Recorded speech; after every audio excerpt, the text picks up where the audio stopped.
Welcome to the Convict Podcast, folks. I'm your host, Moliere Dimanche, and we have some breaking news. A lot of you guys have been sending me this story about Christopher J. Howell, who was the victim of a homicide at Lake Correctional Institution.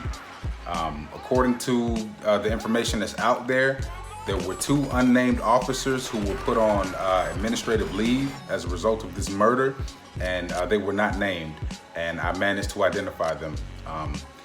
There was Captain Atik Johnson and Sergeant David Pennington. As customary, whenever something like this happens, they instantly delete their social media profiles. And Mr. Johnson was a little too fast for me, but I managed to catch Mr. Pennington about an hour before he deleted his. So I looked further into this and I gathered everything that I can find on these men. And I only found one other mysterious death, one other report involving Captain Johnson. There was an inmate named Carl Singleton at Central Florida Reception Center who was found dead in his cell in 2017. And Mr. Johnson was a sergeant at the time. He was the last person to see that inmate alive. According to the report, he fed the man something in the confinement dorm, in E-dorm in Central Florida Reception Center. This inmate was in confinement. The last thing that happened was Atik Johnson gave him a tray, and right after that, the man was found dead, and they ruled it a suicide. His name has come up in the inmate death before, and if he had something to do with that, this is another case of them failing to get those bad apples out of their workforce, and they're continuing to do worse stuff. You know, when you see these officers who are always involved in these mysterious deaths, and you just look back into their past, there's always going to be a track record of something else that they've done that should have already set off red flags as far as their employment. So Mr. Pennington and Mr. Atik Johnson are the two people who have been identified as those unnamed officers who were put on leave. And it goes back to what we've been requesting for years, that they put body cameras on these officers. And from what I understand, Representative Diane Hart is calling for an immediate arrest because, like I said, it's no different from what's happening in the streets. They have this qualified immunity, this benefit of the doubt, and they literally slammed this man on his neck. They broke his neck. And from what Miami Herald is reporting, the inmate had been filing grievances that entire week. He was a writ writer. They pulled him out of his cell, took him to a place where there were no cameras, to a blind spot, as they do with every other case we've talked about, beat this man down, and broke his neck. And these two officers were put on leave.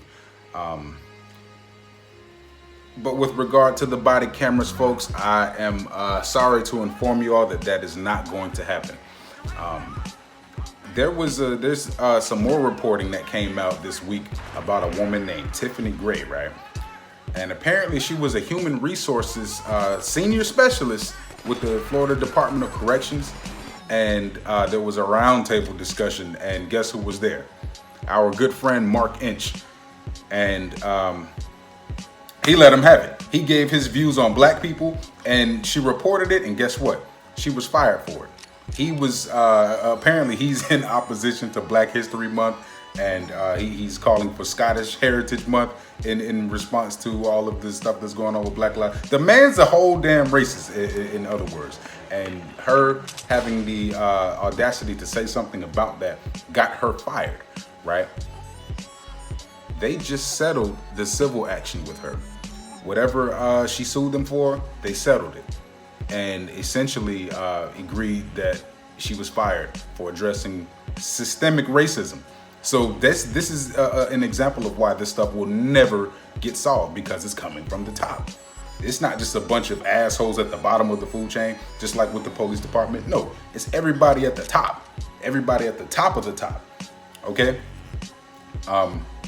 She addressed all of this racist shit that this man was saying, and she lost her job because of it. She sued them in a civil rights complaint, and they settled out of court with her, and the case was removed from the federal docket.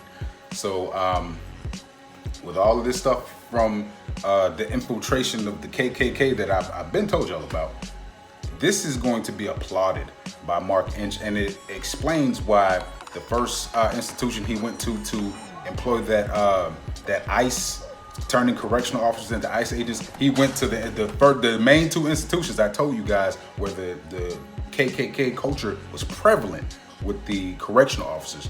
Holmes Correctional Institution and Northwest Florida Reception Center. The man's a goddamn Klansman. So you can't expect any redress from the top. And again, that's another strike for all of you folks who support Ron DeSantis. That's his homeboy. He's the one that put that man in there. And you guys voted for this. This is what we stuck with. So I'm gonna be back with some more news to break. But you guys have been sending me that story, and apparently there was a need to identify the officers. They ran on social media, and I guess they're trying to cover their tracks, but those were the two. They're calling for an immediate arrest, and nothing's going to be done within the Department of Corrections investigating itself. I've been explained that.